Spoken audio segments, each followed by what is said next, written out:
કૃષ્ણ, હર હર મહાદેવ. હું છું નીરવ જોશી. આજે આપણે વાત કરશું ગુરુ પૂર્ણિમા એટલે ગુરુ અને શિષ્યનો જે સંબંધ હોય એના વિશે વાત કરશું. તો ગુરુ અને શિષ્યનો કેવો સંબંધ હોય, જેમ કે રામ અને લક્ષ્મણ નો સંબંધ, એવી જ રીતે કૃષ્ણ અને સુદામાની ભાઈબંધી કેવી હોય, એવી જ રીતે ગુરુ અને શિષ્ય નો જે સંબંધ છે એમાં ગુરુ શિષ્યને જેટલું પણ જ્ઞાન આપે છે ને એટલું ઓછું હોય. હંમેશા ગુરુ જેટલું જ્ઞાન આપે એટલું જ્ઞાન ઓછું હોય. કેમ કે ગુરુ વિના જ્ઞાન ન ઉપજે.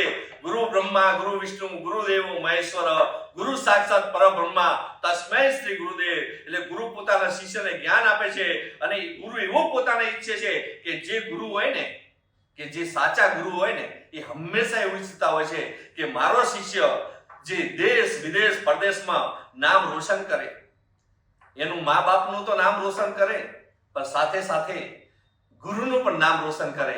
એવા હંમેશા આશીર્વાદ આપતા હોય છે ગુરુ.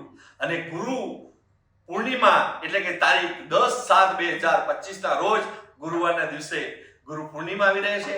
તો તમે સવારમાં વહેલા ઉઠી નાહી ધોઈ અને પહેલા જે આપણા ગુરુ કહેવાય એ આપણા માતા પિતા છે, તો પહેલા ઉઠી અને માતા પિતાના ચરણ સ્પર્શ કરી વંદન કરો, મા બાપના આશીર્વાદ લેશો ને તો તમે જિંદગીમાં ક્યાંય પાછળ નહીં રહો. અને મા બાપના ચરણ સ્પર્શ કર્યા પછી તમારા જે ગુરુ છે એમના દર્શન માટે જવાનું છે. અને ગુરુ પૂર્ણિમાના દિવસે તમારે ગુરુદેવને બે હાથ જોડી અને આશીર્વાદ લેતી સમયે કહેવાનું છે કે હે ગુરુદેવ, તમે હંમેશા મારું જીવન તારજો અને સદાય હું આગળ વધું એ રીતે મને આશીર્વાદ આપજો. કેમ કે ગુરુ છે એ મહાન છે, પૂજનીય છે. એટલે ગુરુના હંમેશા આશીર્વાદ લેશો તો તમે જીવનમાં કોઈ દિવસ પાછળ નહીં પડો. કેમ કે ગુરુ છે તો એ હંમેશા એવું વિચારતા હોય કે મારો ચેલો છે ને એ સવાયો થવો જોઈએ. એટલે ગુરુ કહેતા હોય કે મને ગુરુ દક્ષિણામાં શું આપીશ?